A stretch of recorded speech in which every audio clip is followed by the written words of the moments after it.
신규 환자가 7만 5천여 명 발생한 가운데 위중증 환자는 100일 만에 최다를 기록했습니다. 정부가 재유행 상황이 심각한 중국 등 11개 나라를 표적 검역국으로 지정하고 입국 시 검역을 강화했습니다. 취재기자 연결합니다. 최명신 기자. 네, 최명신입니다. 네, 코로나19 증가세 계속되고 있는데요. 자세한 발생 현황부터 전해주시죠. 네, 오늘 0시 기준 코로나19 신규 환자는 7만 5,744명입니다. 전날보다 12,000여 명 줄었습니다. 하지만 일주일 전보다는 5천여 명, 2주 전보다는 10,000명 넘게 많습니다. 목요일 기준으로 지난 9월 1일 이후 16주 만에 가장 많은 숫자입니다. 확진자 규모가 커지면서 위중증 사망 피해도 늘고 있습니다. 위중증 환자는 전날보다 35명 늘어난 547명으로 100일 만에 최다를 기록했습니다.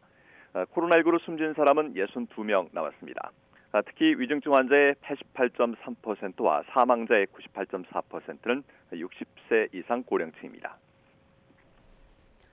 네, 정부가 내일 실내 마스크 착용 의무 조정 방안을 발표할 예정인데요. 최근 점유율 높이고 있는 BN21 변이 그리고 중국의 코로나19 상황이 변수가 될 수 있다고요. 네, 국내 우세종인 BA5 변이 검출률이 하락하고 대신 BN1 변이 검출률이 빠르게 늘고 있어 당국이 상황을 이의주시하고 있습니다. BN1 변이 검출률은 26%로 전주 대비 3.2%포인트 증가했습니다. BN1 변이는 BA2.75의 하위 변이로 기존 변이보다 전파력과 면역 회피 능력이 큰 것으로 알려졌습니다. 정부는 이웃나라 중국에서의 유행 상황에도 촉각을 곤두세우고 있습니다. 중국에선 최근 방역 완화 조치로 확진자 규모가 급증하고 있는데요. 현재 중국의 우세종은 BA5의 하위 변이인 BA5.2와 BF7입니다.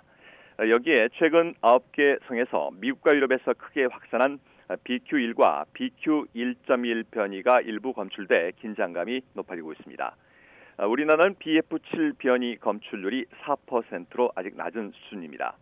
이에 따라 정부는 중국 등 11개 나라를 표적 검역국으로 지정하는 등 방역 강화 조치에 나섰습니다. 표적 검역국에 포함될 경우 증상이 있는 사람을 선별하는 발열 기준이 37.5도에서 37.3도로 강화됩니다. 또 증상이 있는 사람의 동반자는 증상이 나타나지 않아도 PCR 검사를 받아야 합니다. 질병청은 표적 검역국 지정이 과거 시행했던 방역 강화 국가 지정과는 다른 개념이라면서 입국 제한 조치 등은 이루어지지 않는다고 설명했습니다. 지금까지 사회부에서 YTN 최명신입니다.